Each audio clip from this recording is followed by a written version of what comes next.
The Brewhouse was created to capture and share with you the long history of the Genesee Brewery, but the brewery itself isn't half as interesting as the beer and the people who make it. Visit GeneseeBrewhouse.com.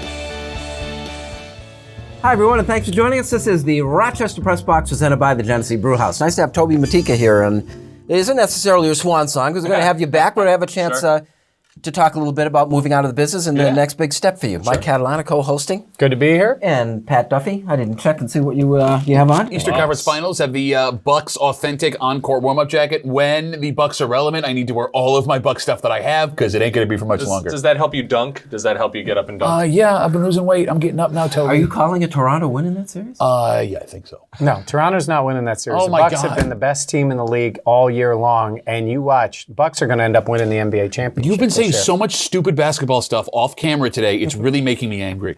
Toby, what's up? Where are you headed? What are you doing? So, been here now, gosh, I've been here for almost 9 years, right? 2010, been in the business for 12. I am going to go get my MBA at Simon School here in Rochester. So to be determined a little bit, but you're focusing a little bit on marketing and pricing and analytics and nerd stuff. Has this been like in the back of your head for a while? Yeah, a little bit. Yeah, it's so cool thing about this industry is you get to do so many cool things, notwithstanding dealing with, that guy over there and talking sports with. But the stuff that people see is really great. We have a lot of fun. Don't regret a day of it. You're on the NFL sidelines. You're doing all sorts of cool stuff. The sacrifices you make that people don't always see started to just wear down a little bit on the family life, and it was just time for a change. I guess that's the only way to really describe it, is for myself and the family, it was time for a change. He's politely saying that Catalana's basketball takes are so horrible he had to It just go drove do me nerd away. stuff. Well, I still have a few sick days to burn. And yesterday I walk in and Mike and one of our managers, Brian Hausman, is sitting back there, and they're just relentlessly attacking the Knicks, just crushing them. I'm like, I'm getting nauseous. I'm calling out sick if you continue down this path right now. That's the way this is going to go. You two guys kind of a chance to reminisce about what you've been through together at Channel 13 over a good long, successful British run. Toby is number one. Well, let's hear it. So we were going to London to cover the Bills in London. Toby and I going over there. And they wanted to promote our coverage and a show we were doing and all. And initially they came up with, hey, we're going to be in London. I'm like, no, we got to have a little fun with this. Right. And then when someone bought into the whole idea, British Toby was born. We'll have to, maybe we can show a clip of British I have Toby. all sorts of different accents for British And used Toby. them all. I used them all. I didn't even notice I was using them all, but it depended if it was the Sherlock Holmes character, the Buckingham Palace guard character. All very, very, I don't want to use the word authentic, but I think I nailed it. Well, we need a demonstration. On this show right Use now, it as a Nat you're clip going to in the play show, right. right here, British Toby. You know we cover the Bills, so as they head over to London, we're going too. And I'm bringing Toby. Is this what I'm supposed to wear? British Toby? And anyhow, it's not just football. I mean, we're going to investigate what the Bills are doing in London. Investigate? Elementary, my dear Catalana. Yeah, no kidding, Sherlock. Can anybody tell me what time it is? Time to tell you we're with the Bills in London throughout the day on 13 WHAM News and 13wham.com. Yeah. And see, this is the moment right here where Toby's career at 13 Wham ended. Like, it started from that point, and then just now he's going to do nerd stuff. So now we're over in London, and Toby and I are on the Thames shooting the shot with the Tower Bridge behind it. Awesome. And we got busted. Because in London, you are supposed to have a permit to shoot, and we didn't have it. Oops. And we tried to sort of sorry, we're almost done. And the guy very politely told us, get out. Get out. So we packed up our stuff. Moved down like 100 Moved down 100 feet. And I said to Toby, can we finish this? He's like, yep. Flipped the lights on, did a part, shut them off. Flipped them on, shut them, did a part. That was British Toby and I in London, and we got all our stuff And I saved done. his life. He looked the wrong way getting ready to cross the street. Genuinely, it's easy the first to do. street we crossed, yoink. But seriously, this has been a blast. It's been an amazing, almost decade of my life. I have stories to tell forever and ever, and great memories. And I still am going to talk sports a lot, and I'm excited to continue at least keeping my feet in it. But like I said, time to go be a nerd. Now I feel bad for firing him. Oh. Well, we keep the door open here for you. Thank you, Bill. Thanks. This is the Rochester Press Box. We are presented by the Genesee Brew House. We talk about the Buffalo Bills next.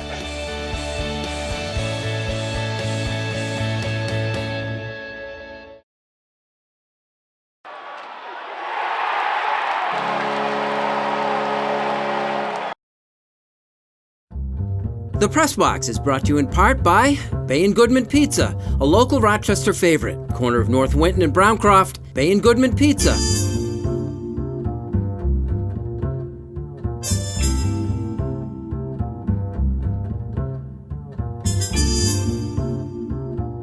Welcome back. Thanks for joining us. This is the Rochester Press Box presented by the Genesee Brew House.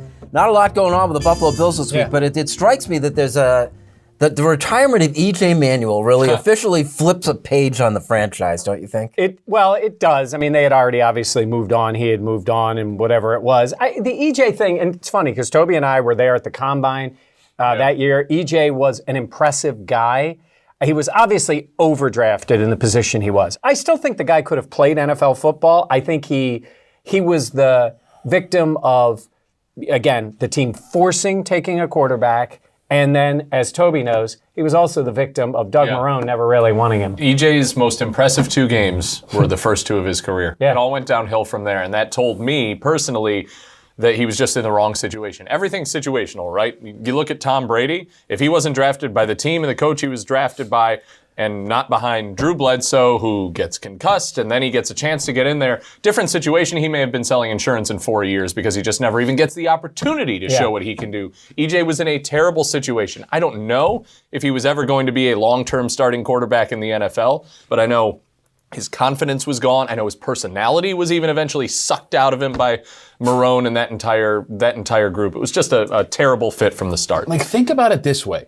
He is one unbelievably athletic interception from J.J. Watt return for a touchdown away from continuing to start that season. Like, that one play is what sits him down for Kyle Orton the next week. And you want to talk about mismanagement of quarterbacks. We've seen a lot of coaches come through Buffalo that did that. Doug Marrone has to be the A number one with an exclamation point because he not only did it in Buffalo, he went down and did it in Jacksonville. And the problem with Marrone was this is when you have an organization that's not on the same page. And I don't want to go down the road. We do think these guys currently are on the same page, but at that time, Doug Marrone was looking out for Doug Marrone. Right. He wanted to win and flip and get out. He thought he was going to get the Jets job or the Falcons job, and we saw what ended up happening. So the moment he had a chance, and look, Kyle Orton played well enough that they won some games. That's my boy. And he did well, but it was Marrone saying, I'm not waiting on EJ Manuel. So you got this young quarterback they dump after 2 games. Look, and none of us are sitting here pretending that EJ was going to become a superstar.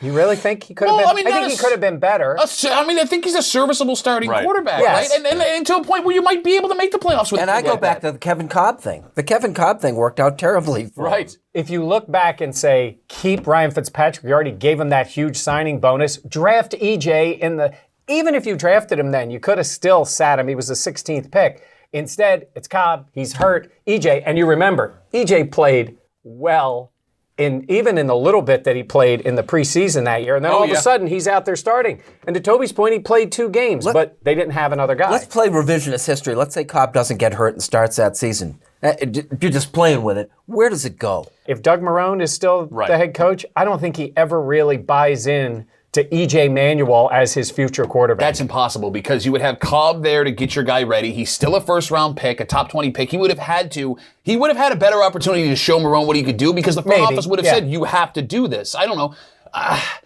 But ego overrides too. You see this in you see it with Arizona now.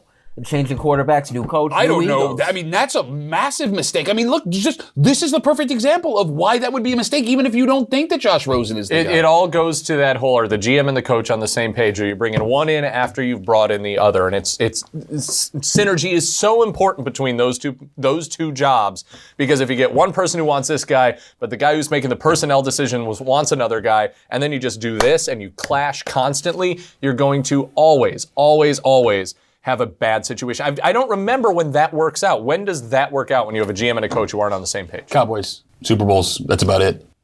Yeah. But it's been... Right. Just saying. And they were so superiorly talented. Look, EJ was a good guy who ended up with a career. He made about $10 million. He got his pension. He's moving on. I think he's one of those guys that's comfortable in his life. Good for him in that way. It ended up being a bad pick for the Bills, and they made it worse by handling it as poorly as they did. And his career never went beyond what it was, which was a glorified backup who got a chance to start some games. Next week we'll spend the whole Bills segment talking about J.P. Lossman. Cool. No, that guy got a bad break. I'm a J.P. Lossman fighter and apologist, and I will be till the day I die. We are the Rochester Press Box, presented by the Genesee Brew House. Like it or not is next.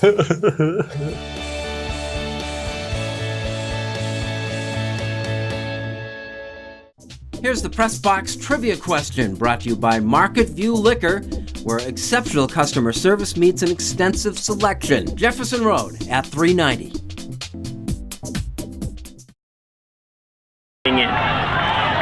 Today is all about belief. Right? It's not enough for me to believe it. It's not enough for Coach Hill or Coach Barstrom to believe it. You have to be the ones that believe that you are capable of running the way that we all know you are capable of, and that those negative thoughts that are coming into your head, you can acknowledge and push away. What's your response to them going to be? 5 more meters, 5 more meters, 5 more meters.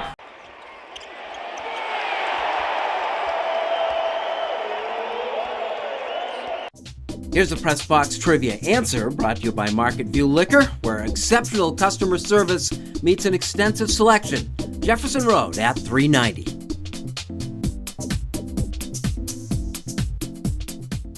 Welcome back, and thanks for joining us. This is the Rochester Press Box.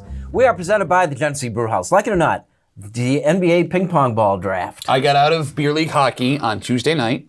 I turned on my radio to hear who won the lottery, and I laughed for 3 straight minutes because nobody saw this coming. I'm sorry, I know you're a Knicks fan, but listen, I'm glad the Knicks aren't going to get to ruin Zion Williamson. I'm glad that the Lakers didn't win because that would be the conspiracy theory of all conspiracy theories, right? And I'm glad that Cleveland didn't get him because they've ruined so many first overall picks, it's not even fair. The great thing to do, and I said this a couple months ago, I think the Phoenix Suns would have been a nice landing spot for him. I don't know, what do you do if you're New Orleans? Because you either are going to try and sell Anthony Davis on staying, and all initial reports say he doesn't want to stay despite that Zion's there.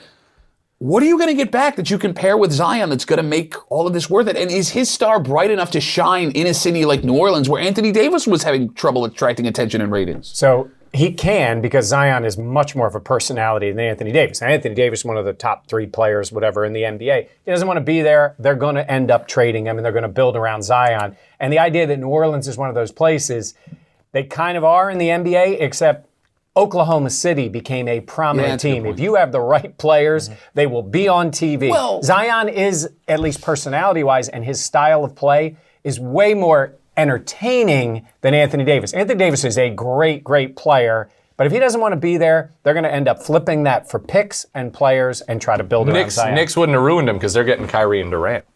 They could. That's not going to happen, right? All the conspiracy guys, it comes down to those 4 teams. Well, New Orleans and Memphis. And New Orleans and Memphis. What if Memphis, oh my God, what if Memphis would end up with Zion Williamson? Yeah, I mean, that's in that case, it would have been one of those, because who isn't thinking it's going to be Knicks 1, Lakers 2, or the other way around? I'm glad that the subreddits don't have that to at least bank on. Like it or not, the Sabres have kind of an out-of-the-box new head coach. Do you mean hiring a guy who was running a soccer team? Maybe. But I will say this. Look, Pat follows hockey much deeper, especially international stuff, and you didn't really know a lot about Ralph Kruger, other than then you start reading about him. It's like, oh, he was that guy in Edmonton. Look, he's got NHL experience, and it is an out-of-the-box hire, and he does have international experience with the way hockey is now. as if you're going to get a retread guy who's been around, at least it's a different kind of guy than just generic coach that happened to be around. Right, and you look at it, okay, they tried the former Stanley Cup guy who did not work. Then they tried the hot assistant who really did not work. Going the way of like an AHL coach would have been kind of like hiring the big name assistant.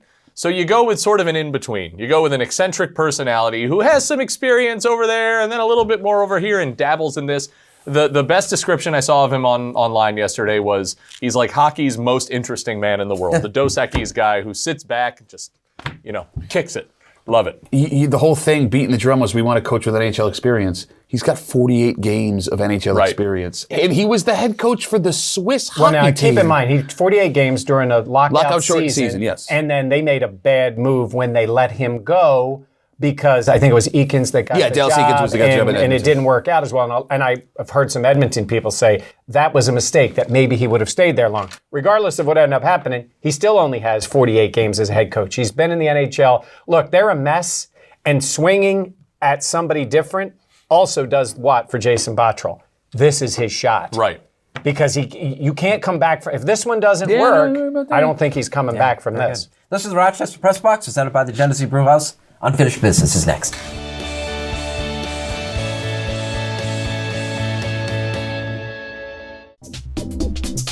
And now here's this week's MVP Experience Stat of the Week, brought to you by Sport Clips, where it's good to be a guy.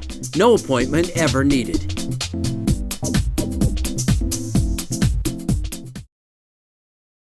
Came now to Eichel. He floated one.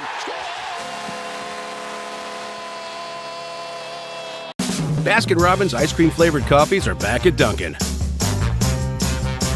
Try banana split, pistachio almond fudge, or butter pecan ice cream flavors in your Dunkin' coffee today. America runs on Dunkin'. Thanks for joining us. This is the Rochester Press Box, presented by the Genesee Brewhouse. Unfinished Business, brought to you by Dunkin'. America runs on Dunkin'. Sometimes you have to read between the lines to figure out what's going on in the NFL. And I'm reading between the lines of what's going on with the Bills, and I'm getting a little bit nervous. At one point this offseason, fairly recently, the Bills had 7 tight ends on their roster. 7 tight ends. Now, they let one go, and the tight end they let go was an offensive tackle out of Cincinnati who they were trying to transition into a tight end. Here's the scarier part of what I'm telling you. With 6 tight ends on the roster, none of them, with the exception of maybe one, is a pass-catching deep threat tight end. They're all run-blocking tight ends, which tells me something reading between the lines. The Bills are going to try to run the ball, and they're going to try to run the ball a whole heck of a lot. So here's the thing. McDermott loves using versatile players, right? Players that can return balls and cover kicks and punts and things like that. Tight ends traditionally don't do those things. So all you can use these tight ends for is to run block. You have this quarterback with a cannon of an arm. The game is moving towards airing it out. And you've got 6 tight ends right now. Is anybody else nervous about what we're seeing here? I want to see the lineup where it's Josh Allen and 10 tight ends on the field. It's totally going to be. And by the way, you know what the trick's going to be? They're going to line up Josh Allen at tight end, throw you off. One sneaky thing there, I think they might use Duke Williams at that spot as a tight end. I hate everybody. British Toby. British Toby. All right. So let's talk New York Knicks basketball. And if you're still watching, let's talk New York Knicks basketball. Look, I was really hoping for that number 1 pick yesterday, earlier this week, as everyone that is a Knicks fan was hoping for, of course. Number 3 is a decent consolation prize. But of course, when there's a draft where there's 2 certifiably great players, the Knicks would end up 3rd. Still, the hopes of this team have always been on the offseason. Who are you going to get? What big name free agents are you or can you possibly lure to Madison Square Garden? Kevin Durant, Kyrie Irving, Kemba Walker, Jimmy Butler. There are a lot of very, very good names. But if you are a Knicks fan, it has to be kind of an all-or-nothing situation here for fear of what happened in the Amari Stoudemire, Carmelo Anthony era. It was not a memorable era, save for one good year. You have to go A+, or you have to just say, you know what, it's not going to work out, guys. Don't go down that road where you go get those second-tier guys and just throw out another 4 or 5 seed in the Eastern Conference. I'm hoping the Knicks know something. They almost never seem to. But I'm hoping for Kyrie and Kevin Durant, or else they could be in for another long decade. Yeah, even with the ping pong balls, there is reason for hope. I mean, There's something happening there. Something. I just don't know if it's good yet. It's going to be a crazy offseason in the NBA. The Knicks, the Sixers, the Lakers, the Celtics, all these teams, all the transitions. What's Kawhi going to do? Kyrie, all these players. But I have to say, watching the lottery, I think the NBA got something right. The way they seeded, the way they did it with the ping pong balls, it made it a much more interesting selection process. Certainly for the Knicks or those teams that thought they were going to get the number 1 pick or number 2. It also opened it up in the future. There is no guarantees to get those picks. Look, when my Sixers tanked, they knew they had a really good shot to get the top pick or number 2 or 3. That's out the window now. The way the odds work, they have sort of taken tanking out. Yes, you can get a better chance, but it's nothing guaranteed. It diminishes the value of future number 1s, everybody thinking they're going to get this guy, and it keeps everybody in play. And it also incentivizes teams to get better and try to make the playoffs. And if you're just a little bit short, you might still have a shot. Look at what happens with New Orleans. The NFL ever use it, you think? I don't think they need to. It's so rare when it comes out that it's that guy in the NFL. Maybe next year it is at quarterback. We don't know. It's hard to tank in the NFL that way. I mean, the Browns did it, but it's hard to really tank and get good players. This is the Rochester Press Box, presented by the Genesee Brewhouse. Unfinished Business, presented by Dunkin'. America runs on Dunkin'. Toby, great to have you. Absolutely. Again, the door's always open. We'll see you back on the show. Oh, yeah, no doubt. Thank you. Pat? 6 tight ends. At least. Like 9 running backs. Thanks for joining us. We'll see you again next week with the Rochester Press Box. Investigate. Elementary, my dear Catalana.